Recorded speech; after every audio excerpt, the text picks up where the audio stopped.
I'm Suni Williams. I'm up here on the International Space Station. Now, I want to say where we are. So right now, we're in the Japanese laboratory. It's one laboratory out of many here on the International Space Station. It's actually on the left-hand side. If I was International Space Station and I was flying through space like this, my left hand would be where the Japanese laboratory is.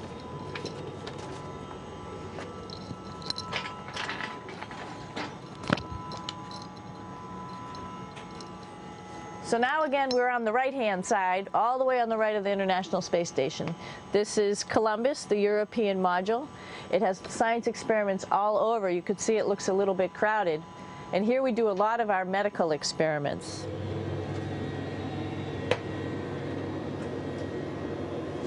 Here we are in the U.S. laboratory. Again, this is a laboratory with science experiments on all of the walls here, all sorts of stuff that we do. And one of the things we also do is we exercise. We have some exercise equipment on board the space station. We need to do that because we lose bone density and muscle mass while we're up here, and that's a result of not having to fight against gravity. So how we keep ourselves in shape are with a bike, a treadmill, and a weightlifting machine. This is the bike. You notice the clip pedals. So all you need to do is actually clip your feet in, and then you can start pedaling. You don't need a seat because you don't sit down. Actually, I haven't sat down for 6 months now, so you don't need any type of seat. Just make sure you're held in with your pedals. You probably see that the bike bounces around a little bit. As I move it, it's not steady and held to the wall firmly. And the reason for that is the space station is pretty big. You saw that there's also solar arrays on the space station. If we start putting any forces into the space station, it's going to make those solar arrays bounce around a little bit. So to prevent that, the machines bounce around a little bit, move around a little bit, and that way we don't put any forces onto the structure of the spacecraft out to the solar arrays.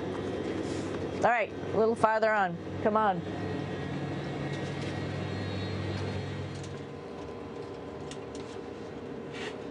I'm here with my two buddies in the airlock.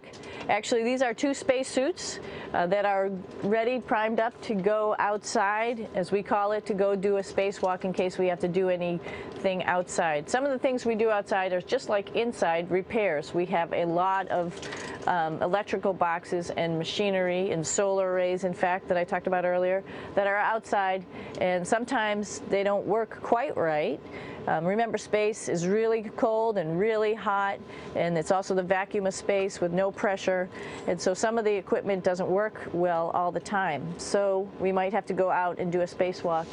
Right behind me is actually the hatch that you go out into space, and right now we have it filled up with a couple other spacesuits because we've got 4 of them up here and some of our tools. But right behind here is the hatch in which you actually go right outside into the vacuum of space. The spacesuit is pretty big, as you can see. It's like being a football player. Part of the reason it's so big and bulky is because of this backside, this backpack. It's like going on a hike with a backpack, but the backpack and the suit weighs about 300 pounds. Luckily in space, nothing really weighs anything, so you don't feel that it's so heavy. But we need to have such a big suit because that guy back there is essentially the heart of the spacecraft. I call this actually a spacecraft. It has all the oxygen for you. It has all the carbon dioxide removal system for you. It also has a heating and cooling system to make sure to regulate our body temperatures while we're outside. It also has a computer, so it tells you on a display here if there's anything that's going wrong with the suit, if we're running out of oxygen, if we have too much carbon dioxide, or any type of electrical problem. So it's a pretty awesome little spacecraft, and actually got to go out, use my little spacecraft a couple times, and it worked like a charm. Lucky that it works very nice. You might want to see what the helmet looks like. It's pretty cool too. We don't usually go out like this, so you usually can see when the helmet's open. So you can see what it looks like inside. Somebody's little head would be inside of here. So you can see, you can turn your head all the way around while you're inside of there, but the helmet stays still, so that's determines how far you could see. And it's usually pretty sunny out there, so we have to wear our sunglasses, and this is our sunglasses right here, which Make you look pretty cool. It's like a glass-bottom boat. This is the cupola. It sticks down below the space station. It's one of those places you find yourself hanging out in all the time because all you want to do is look back at our planet. I think some questions I had were about what do you do in your free time? And you can't help but want to just come to the cupola and look outside as much as you can. And a lot of folks, I play this game with myself about where we're flying over the Earth. Try to come in here and just guess. After being here for a little while, you can sort of figure it out. You can tell different cloud types over different continents. You can tell different soil types over different continents. So let's see. And then, of course, there's a lot of ocean. So usually we're over the ocean at first glance. I will tell you in just a moment where we are.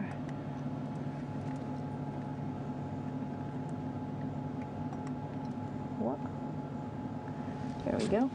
Oh, right now we are right over Africa. It's a little bit cloudy, as you can tell. But we're right over the continent of Africa. Hey, what's that? I think that's a Soyuz spacecraft. That's the spacecraft that's taken us home to planet Earth today. Oh my gosh. We might have to go take a look at that. That's pretty cool. It's a little bit smaller than the rest of the spacecraft, the space station, so you'll see if we go there, it'll be a little bit more crammed. But we're going, you can look all the way back to the back of the spacecraft, which is where the Russian segment is. And then you could look all the way forward to the front of the spacecraft, where the Japanese laboratory, the European laboratory, and the American laboratory are. And then back to the solar arrays where we started this morning when we were looking out the Japanese window.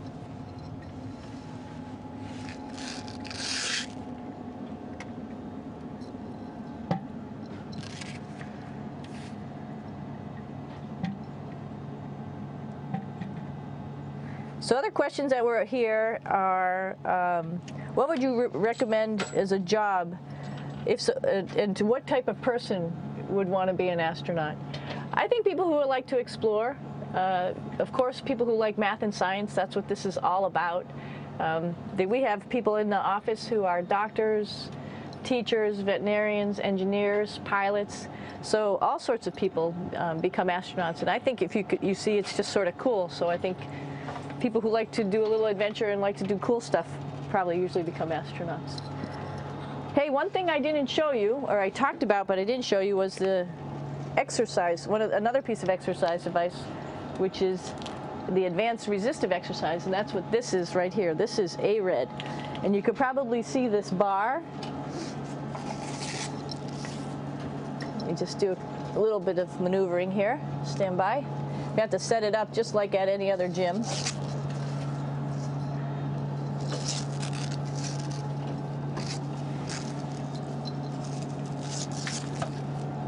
Hold on. Show you how this works.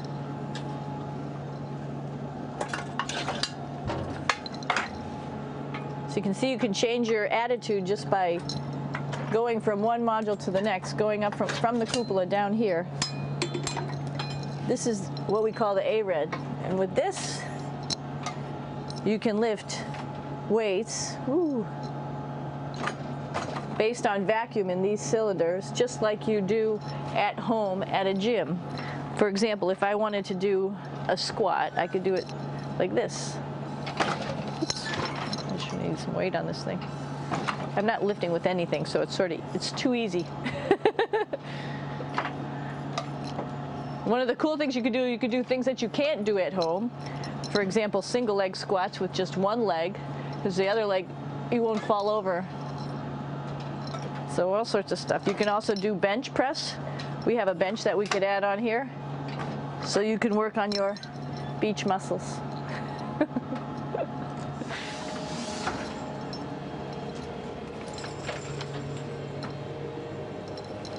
Hey, Aki, what are you doing down there? Crashing things. This is one of the cool things about space, too. It sort of looks like there's a big old hole here, but you don't even think twice about it. You could just jump over the hole. Or, if you want, you can go jump into the hole. I'm coming down.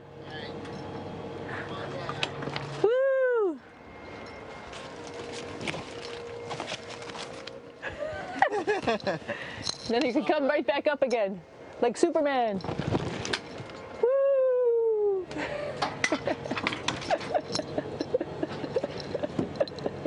We're lucky we have a really cool big space station that you can fly around in.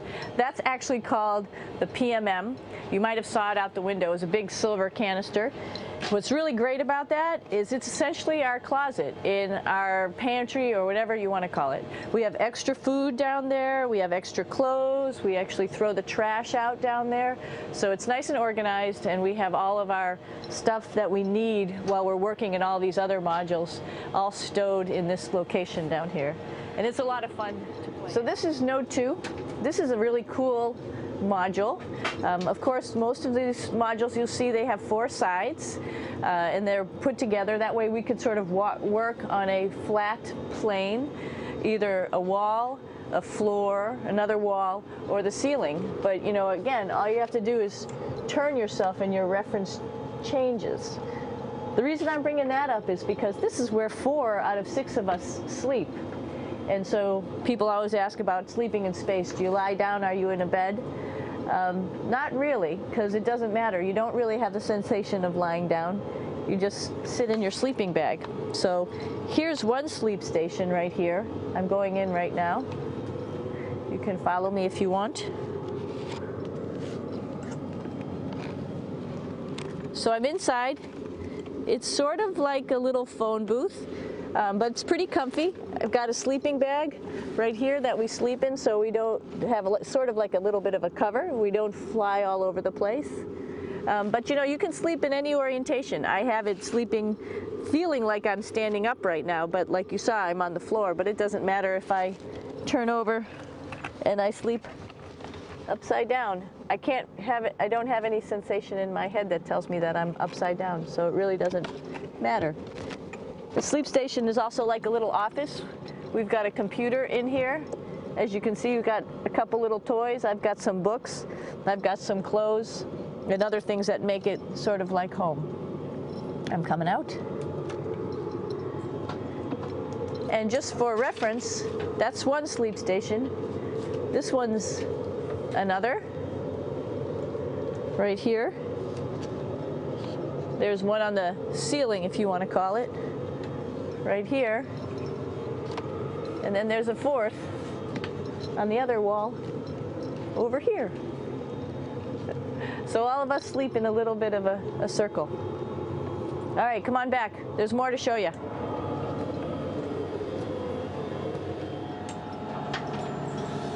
I know that there's some questions about how to use the bathroom and how do you actually live in space like normal, like at home. I mentioned real quickly about getting up in the morning and brushing your teeth and washing your face. Well, how do you do that? Well, here is the bathroom, essentially. You get up in the morning and we have a little kit, and it has all the essential things that you need, like your toothbrush and toothpaste and brush. See how much better the brush makes my hair look? I'm just joking. It still stands up straight. It doesn't matter where you are. It's always going to stand up straight while you're up in space.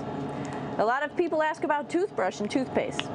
So, luckily enough, toothpaste, you can do it upside right this way, is sticky, and so it sticks to your toothbrush. No problem. Another cool thing is that water sticks to your toothbrush too. If you can see it, I'll have some water come out. The water is pretty neat up in space. It'll stick to your toothbrush and it will make a big bubble, and that's just by surface tension. And then you can drink it. So a lot of people ask about what do you do with the toothpaste after you brush your teeth.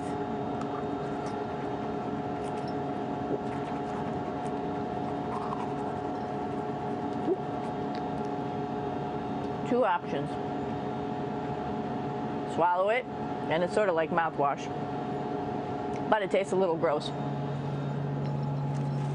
Or you can just spit it out in a paper towel. and then you don't have to worry about it. Swallowing thing I wouldn't recommend at home. I'm only up here for 4 months, so it's not that bad.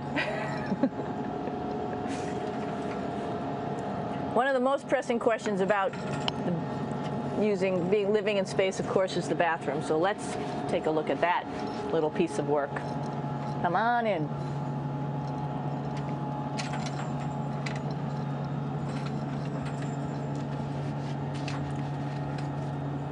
Here we are at the throne. This is awesome. You might see the little, you might have noticed the little moon on the outside. This is our orbital outhouse right here.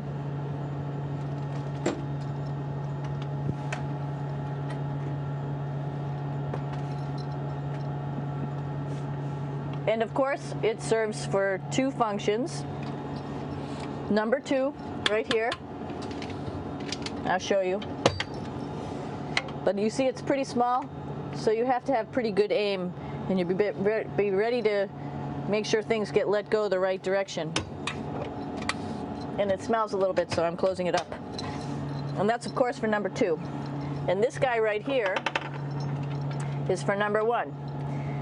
So there's sort of 2 slightly separate functions, but you can do a little, essentially both, by hanging on right here and doing number 1 and number 2. I might add it's color-coded, so you really don't get it mixed up, which is nice. This is yellows for number 1. And also, there's a selection of paper. People always ask about toilet paper. What do you do with toilet paper? What kind of toilet paper do you have? We have gloves, just because sometimes it does get messy. We have some Russian wipes, which are a little bit coarse if you like the coarse type of toilet paper. We have some nice tissues, which are nice and soft if you like soft toilet paper. We have Huggies, just for any cleanup. You know, we were all babies once, and this sort of helps. And then if things get really out of control, we have disinfectant wipes, just to make sure we clean up here. Because, you know, just like the water I showed you, the number 1 stuff can sort of go all over the place if you don't aim correctly. And did I mention both of these have a little bit of suction, so they should keep things going in the right direction. But like I said, sometimes things get a little out of control if you are out of control yourself flying around. So we have lots of protective stuff. And of course, you do have your privacy. There's a little door, so other people know that you're in there. Here's a pretty cool place. This is sort of like in your house where everybody meets in the morning. After you wash your face, brush your teeth, you want to find something for breakfast. And this is our kitchen. You might notice there's all sorts of foods here. It's like opening the refrigerator. You got all your different stuff that you want to have: drinks, meats, eggs, vegetables, cereals, bread, snacks. And that's a good place. That's where you find all the candy. Side dishes, and then some little power bars just in case. So we have all this type of food. Some of it is dehydrated, and so we have to hydrate it, fill it up with water. Some of it is all ready-made, and then all we have to do is heat it up. So something like this, I'm pulling out barbecued beef brisket. Pretty yummy. Not only is this food made in the US, but we also have food here from Japan. We've got Russian food. As you can see, all these red containers are filled with food that's from Russia. And then we get some of our specialty stuff, some things that we like, some of our favorite stuff that your family can send up. In fact, I like fluffernutters, and so I got sent up some fluff so I could make my fluffernutter with peanut butter. So you have a lot of food up here, no problem. We're going into the Russian segment. Be ready. You don't need a passport either.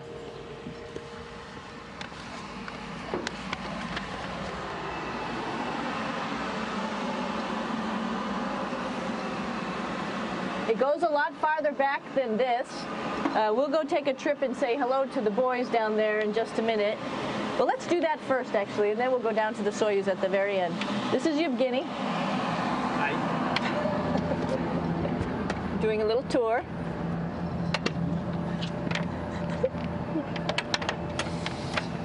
This is the FGB, and what's cool about this module. It is actually the very first piece of the space station that came up in 1998. The space station has been around for about now manned for 12 years, but it's been up in space for about 14 years. And this was the very first. It is like the Russians' PMM. It has a lot of storage, as you can see.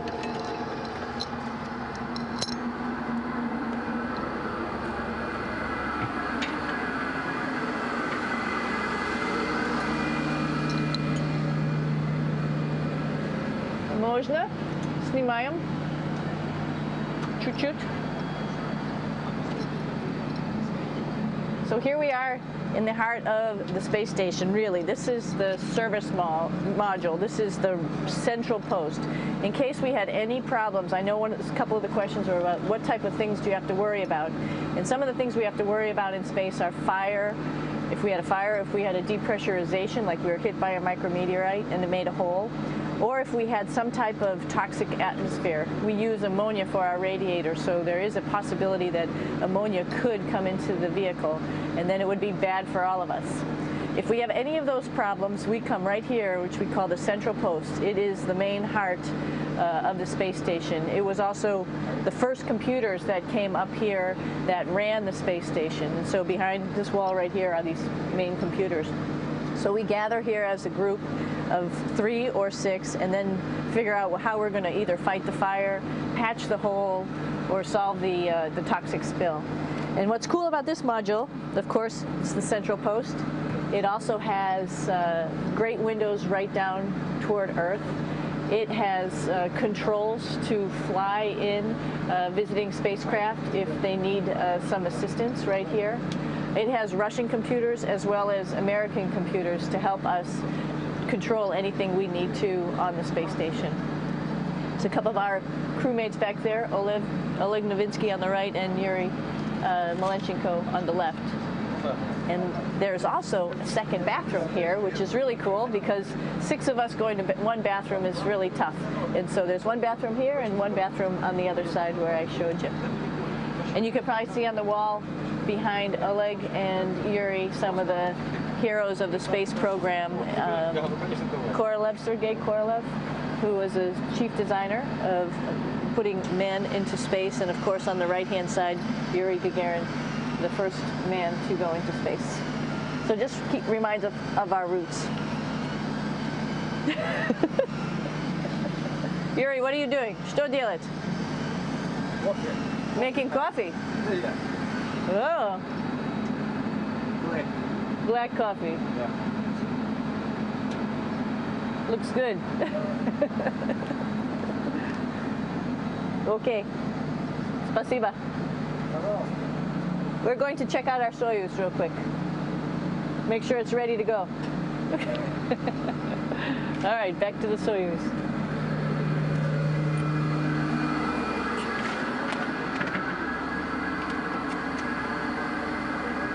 I'm going to stop here just for a quick second. You can see on the Russian spacecraft there's also other modules that stick out, down, and above. Right here is, let's see, I'm trying to be oriented. That's a place where we do spacewalks from for the Russian side. There's Russian spacesuits in here, and also a visiting vehicle which brought fruits and vegetables and becomes a trash container when we undock. Up on this side is also a future place where they're going to do spacewalks from, and connected to it is Kevin's, Oleg's, and Yevgeny's Soyuz spacecraft. And now let's go see ours. Whoa! Извините. No problem. Это пробка.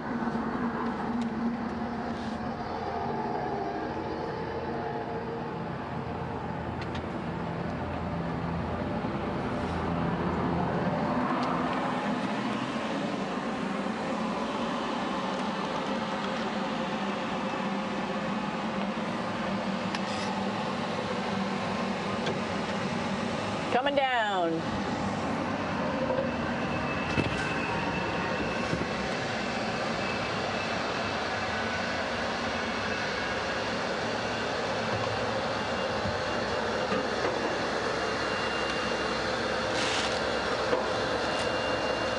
It's a little little tricky getting in here.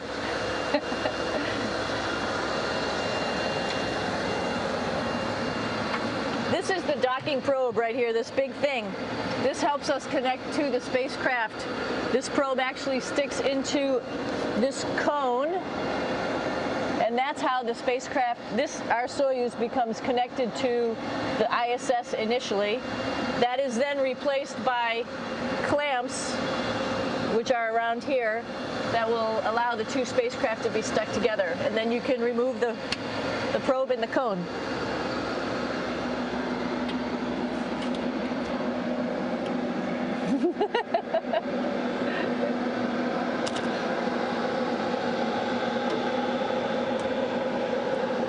You okay? All right, so here we are in the Soyuz. This is what we call the BEO, the living compartment, Bitovoy Otsek in Russian. It also has a little bathroom. It's not as good as the other bathrooms, so we try not to use it too much. It has drinking water in it if we need something to drink. And then, of course, it's filled up with a lot of cargo for us. Bringing up and also bringing back down. It has a second purpose when it comes back to Earth. It serves as a garbage container. During the descent, we'll get rid of this area right here, and everything that's in it will just burn up as it's coming into the atmosphere, so that way we can get rid of a little bit of trash. But the main area where we were on launch and where we're going to be on descent is down here, because we're not part of the trash. So we're in a safe place. So we're in the descent module, SA. It's a little small, but you can get in.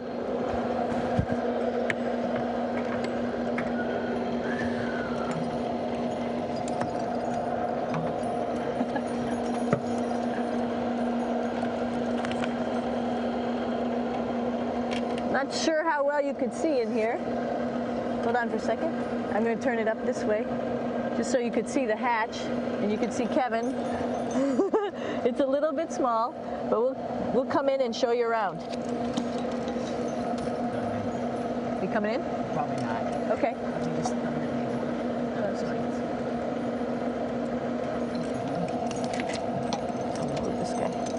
Got to move a couple things. We were just starting to get ready. We're preparing a couple days ago for our ride home. It's a little bit squishy, but everybody asks, how do you sit in the Soyuz? And you sort of sit in your seat like this. The seat is molded to your body, and so you can just sort of squish in here and be pretty relaxed. Everybody has a handmade seat for them. And then, of course, there's a control panel, and that's where we do most of our actions and work right here. There's hand controllers, which you can fly the vehicle with, and there's a stick right here, primarily used for communications when we're trying to talk to the ground. So 3 of us fit in here. Like I said, it's a little squishy, but somehow it seems like we all managed to get in here and fit pretty well, and it's a pretty safe ride home. You're probably wondering, what's all this junk behind us? Well, it's all of our parachute, first of all, and then it's all of our survival gear, just in case we end up landing in some strange place on the planet and nobody's there to rescue us right away. We have all sorts of survival gear with us, keeping us safe in here. So they've pretty much thought of everything. And we'll be home on the planet within the next 12 hours. Pretty shocking.